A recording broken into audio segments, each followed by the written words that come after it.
Memory works in strange ways. You can forget entire years of your life, whole seasons that blur together into nothing, but certain moments stay crystal clear, every detail sharp and bright like they happened yesterday instead of 50 years ago. For me, one of those moments is the summer of 1963, when I was 8 years old and my father taught me what love really looks like. My name is Paul, and this is the story of how my dad built me a bicycle from scratch, piece by piece, and gave me something far more valuable than a way to get around the neighborhood. We weren't poor, not exactly, but we weren't comfortable either.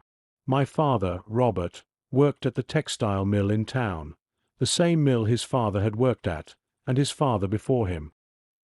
He'd come home every evening at 5:30, his clothes smelling like machine oil and cotton dust, his hands stained with grease that never quite came out no matter how hard he scrubbed. My mother, Eleanor, worked part-time at the Five and Dime downtown, ringing up customers and restocking shelves. We lived in a small house on the edge of town, 2 bedrooms, 1 bathroom, a kitchen barely big enough to turn around in. My sister Marie and I shared a bedroom, with a blanket strung up on a rope down the middle to give us each some privacy. It wasn't much, but it was home, and my parents worked themselves to the bone to keep it. That summer, every kid in the neighborhood seemed to have a bicycle except me. Tommy Chan had a shiny red Schwinn his uncle had sent from California. Bobby Martinez had a blue Huffy with a banana seat and high handlebars. Even the Ferguson twins, whose family had less money than we did, had matching bikes, hand-me-downs from older cousins, scratched up and rusty but functional. I wanted a bicycle more than I'd ever wanted anything. I'd lie awake at night imagining the feeling of riding, the wind in my hair, the freedom of going wherever I wanted, the independence of not having to ask my parents for a ride everywhere. In my mind, having a bicycle would transform me from a little kid into something more. Someone who mattered. Someone who belonged. One Saturday morning in June, I finally worked up the courage to ask. My father was in the garage, really just a lean-to attached to the side of the house, organizing his tools. He was always organized, my dad. Everything had its place. Everything had its purpose. Even with how little we had, nothing was ever misplaced or wasted. I stood in the doorway, shifting from foot to foot, trying to find the words. Finally, I just blurted it out. Could I have a bicycle? All my friends had them. I'd be careful with it. I'd take care of it. I'd do extra chores to earn it. My father set down the wrench he'd been cleaning and looked at me for a long moment. His face was weathered, lined with years of hard work and worry, but his eyes were kind. He was 34 years old that summer, younger than I am now when I look at my own grandchildren, but he seemed ancient to me then, impossibly wise and capable. He didn't say no right away, which gave me hope, but he didn't say yes either. He asked how much I thought a bicycle cost. I had no idea. $10. 20. He told me the truth. A new bicycle, even a basic one, cost about $50. $50 was a fortune to our family. It was what my father made in a week at the mill before taxes. It was groceries for a month. It was the difference between keeping the lights on and sitting in the dark. I felt my hopes crumble. I was 8 years old and bad at hiding my emotions. I know my face must have shown everything, the disappointment, the embarrassment at having asked for something so impossible. But then my father did something I didn't expect. He crouched down to my level, put his oil-stained hand on my shoulder, and told me he couldn't buy me a bicycle. But maybe, we could build one together. Build one. I didn't understand. You couldn't just build a bicycle. They came from stores, from factories, from places with machines and assembly lines. My father smiled, a rare thing for him. He was a serious man who carried the weight of providing for a family on his shoulders, and said that people had been building bicycles for almost 100 years, long before there were big factories. All you needed were the right parts and the knowledge of how they fit together. He explained his plan. We'd collect parts, scrounge them from junkyards, buy them second-hand when we could afford it, trade for them when possible. It would take time, probably the whole summer, and I'd have to help with every step. This wouldn't be him building me a bicycle. It would be us building it together. I agreed instantly, ecstatically. I didn't care that it would take months or that I'd have to work for it. My father was going to build me a bicycle. Well, we were going to build it together. It was the same thing as far as I was concerned. We started that very afternoon. My father had an old bicycle frame in the back of the garage, something he'd taken in trade years ago for some repair work he'd done for a neighbor. It was rusty and dented, painted an ugly brown color that had chipped and faded. But my father said the frame was the foundation of everything. If the frame was solid, we could build on it. We spent that first day just cleaning it. My father showed me how to use steel wool to scrub away the rust, how to check the frame for cracks or weak spots, how to test the joints where the tubes were welded together. His hands moved with certainty, with knowledge accumulated over years of fixing things, making things last when buying new wasn't an option. He talked while we worked, really talked, not just the usual questions about school or instructions to clean my room. He told me about his own father, my grandfather, who died before I was born, about how Grandpa had worked at the mill for 40 years, how he taught my father to fix things, to never throw something away if it could be repaired, to take pride in work done well even if nobody was watching. He told me that money could buy you things, but it couldn't buy you knowledge or skill or the satisfaction of creating something with your own hands.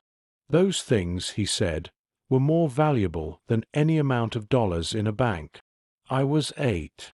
I didn't fully understand what he meant. I just liked being with him, liked having his attention focused on me instead of spread thin across work and bills and all the thousand worries of being an adult. Over the next weeks, our bicycle project became the center of my world. Every evening after my father came home from the mill, we'd spend an hour or two in the garage. Weekends, we'd dedicate whole afternoons to it. We needed wheels. My father took me to the junkyard on the edge of town, a sprawling mess of broken cars and discarded appliances and rusted metal of every description. The owner, a man named Jack whose hands were permanently black with grease, knew my father. They talked for a while about nothing in particular, and then my father mentioned we were looking for bicycle wheels. Jack led us through the maze of junk to a corner where bicycle parts were piled haphazardly. He told us to take what we needed, no charge, just bringing business around to him when we could. We dug through that pile for an hour. Most of the wheels were too damaged, bent rims, broken spokes, seized bearings. But eventually we found 2 that my father deemed salvageable. The front wheel needed new spokes, and the back wheel needed the bearings replaced, but the rims were straight and true. My father showed me how to check a wheel, how to spin it and watch for wobbles, how to feel the bearings for roughness, how to count the spokes and look for missing or damaged ones. He was patient, never frustrated when I didn't understand something the first time, always willing to explain again. We carried those wheels home like treasure. The next challenge was tires. We couldn't afford new ones. Even used tires cost more than we could spare. So my father taught me how to patch old tires. We found 2 at a garage sale for 50 cents total, both with holes and worn thin.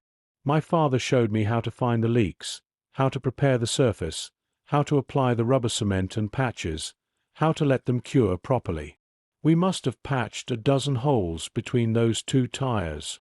My father would hand me the tools, let me do the work myself, only stepping in when I was truly stuck.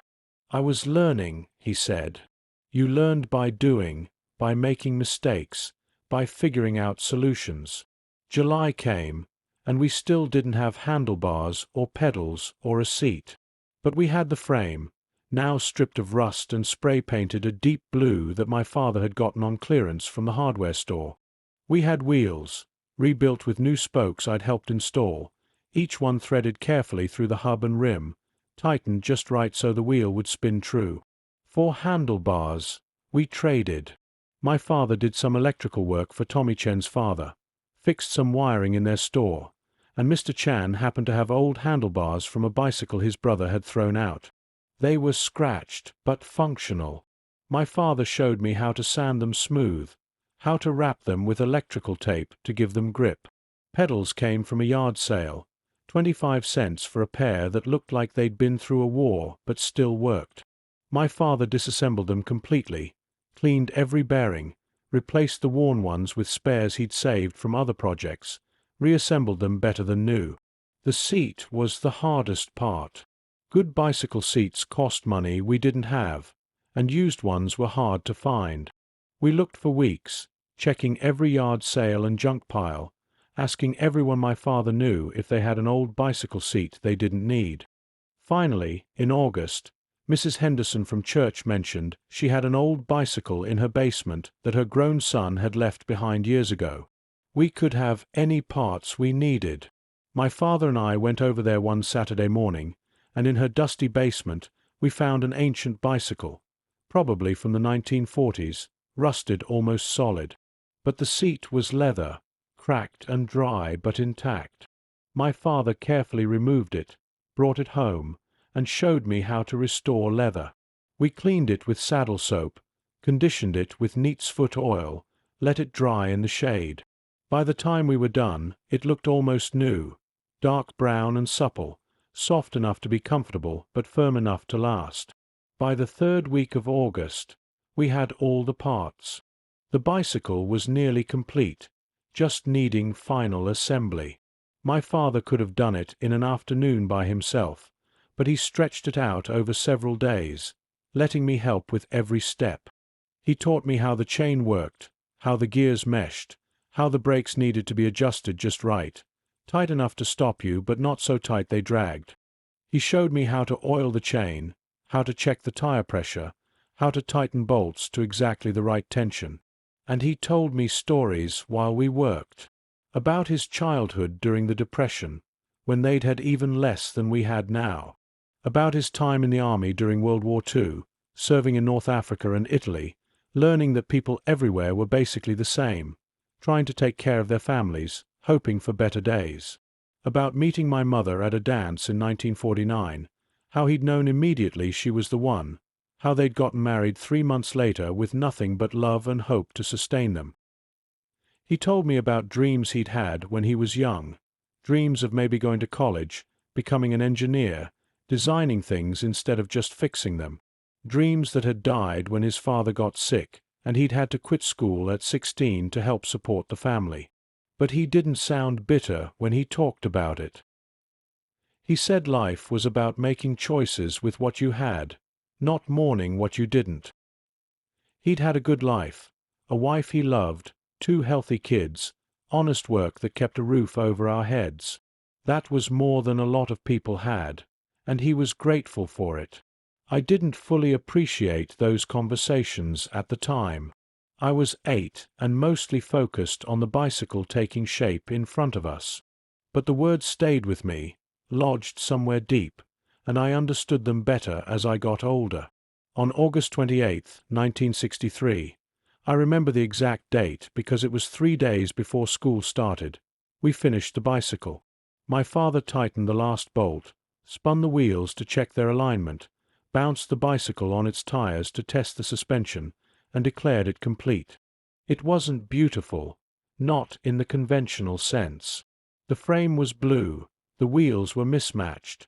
One had chrome spokes, the other regular steel. The handlebars had electrical tape wrapped around them. The seat was old cracked leather. The chain was slightly rusty despite our best efforts to clean it.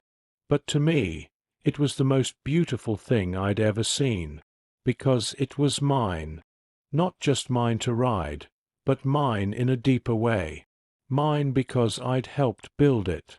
Mine because every part had a story, the frame my father had traded for, the wheels from the junkyard, the tires we'd patched together, the seat from Mrs. Henderson's basement.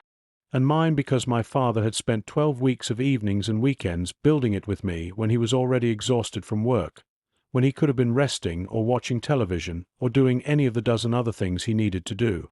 My father wheeled it out of the garage into the driveway. The late afternoon sun hit the blue paint, making it shine. He held it steady while I climbed on, my first time actually sitting on it, my feet barely reaching the pedals. He told me he was going to push me to get me started, and then he'd let go. I'd have to balance myself, trust myself. If I fell, I'd get back up and try again. That's what learning was, falling and getting back up until you didn't fall anymore. I was terrified and excited in equal measure. My father's hand was firm on my back, and I could feel his strength, his steadiness. He pushed, and I started pedaling, wobbling wildly, certain I was going to crash. And then I felt his hand lift away. I was moving on my own, propelled by my own legs, balanced by my own body. For 3 seconds, maybe 4, I rode that bicycle I'd helped build. Then I crashed into the hedge at the edge of our yard. My father came running, helped me up, checked me for injuries. I had a scraped elbow and a bruised pride, but nothing serious. He righted the bicycle, told me to try again. I climbed back on. He pushed again, let go again. This time I made it almost to the end of the driveway before wobbling off into the grass. Third time, I made it to the street. Fourth time, I rode down to the Chen's house and back. By the 10th attempt, I was riding, really riding, steering and balancing and feeling that incredible sensation of freedom that I'd imagined all summer. My father stood in the driveway watching, and when I circled back to him after a successful lap around the block, he was smiling. Not just smiling, beaming. Proud in a way I'd never seen him proud before. He told me I'd done well. We'd done well. We'd set out to build a bicycle, and we'd done it. Together. That bicycle lasted me 5 years. I rode it everywhere. To school, to friends' houses, to the park, to the corner store for penny candy. I rode it until I outgrew it, until my knees hit the handlebars and I needed something bigger. When I finally did get a new bicycle, a used one my parents found at a garage sale when I was 13, I couldn't bring myself to throw away the one my father and I had built. I kept it in the garage, and eventually I passed it down to my sister Marie when she was old enough to ride. My father died in 1995, at 76 years old. He'd worked at that textile mill for 53 years until it closed, then worked odd jobs until his health wouldn't let him any more. He never made much money, never achieved the dreams he'd had as a young man, never got to be the engineer he'd once imagined becoming. But he was the best father I could have asked for, not because of what he gave me, though he gave me everything he could, but because of what he taught me. He taught me that you don't need money to show love. That time and attention and patience are worth more than anything you can buy in a store. He taught me that building something with your own hands creates a connection that buying something never can, that the process matters as much as the result. He taught me that limitations, financial or otherwise, don't have to stop you from giving your children what they need. You just have to be creative, be willing to work, be willing to teach. He taught me that fatherhood isn't about being perfect or having all the answers. It's about showing up, day after day, even when you're tired. Especially when you're tired. I'm 73 now, and I have children and grandchildren of my own. I've tried to be for them what my father was for me. Not perfect, not wealthy, not able to give them everything they want, but present. Teaching, sharing, building things together, whether those things are bicycles or memories or values that last longer than any physical object. My grandson turned 8 last summer, the same age I was in 1963, and he asked me for a bicycle. His parents could afford to buy him one, and they did, a nice new one from the sporting goods store, shiny and perfect. But I asked him if he'd like to build one too, just for fun, just to learn, just to spend time together. He looked at me like I was crazy. "You can't build a bicycle," he said. "They come from stores." I smiled, probably the same smile my father had given me 60 years ago, and told him about a summer when I was his age. About a father who worked in a textile mill and a son who wanted a bicycle more than anything in the world. About 12 weeks of evenings in a garage, learning about patience and creativity and love. About a blue bicycle built from scraps and second-hand parts and determination that taught me more about what matters in life than anything I learned in school. My grandson listened to the whole story, his eyes getting wider, and when I finished, he asked if we could really build a bicycle together. So that's what we're doing this summer. We found a frame at a yard sale. We've been collecting parts, visiting junkyards, learning about how things fit together. His parents think we're crazy. Why build something you can buy? But they let us do it. And every evening we spend in my garage, I see my father's hands in my own movements. I hear his voice in my explanations. I feel his presence in the patience I show my grandson, in the stories I tell while we work, in the life lessons I'm passing down without even meaning to. The bicycle we're building isn't as important as the relationship we're building. The skills my grandson is learning aren't as valuable as the memories we're creating. The parts we're assembling matter less than the understanding we're developing about what family means, about what inheritance really looks like.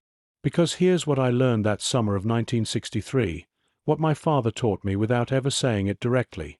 The best gifts aren't the ones that come in boxes. They're the ones that come wrapped in time and attention and shared experience. The bicycle my father built, that we built together, is long gone, broken down for parts decades ago. But what it represented, what it taught me, what it meant, that's still here, still solid, still true, still the foundation everything else is built on. That's the real inheritance. That's what gets passed down generation to generation. Not money or property or things, but values and memories and the knowledge that you're loved enough for someone to spend their precious time teaching you, showing you, building with you. My father gave me a bicycle that summer. But more than that, he gave me himself. His time, his knowledge, his patience, his love. And now I'm giving that same gift to my grandson. The bicycle doesn't really matter. It never did. But the building it together, that changes everything.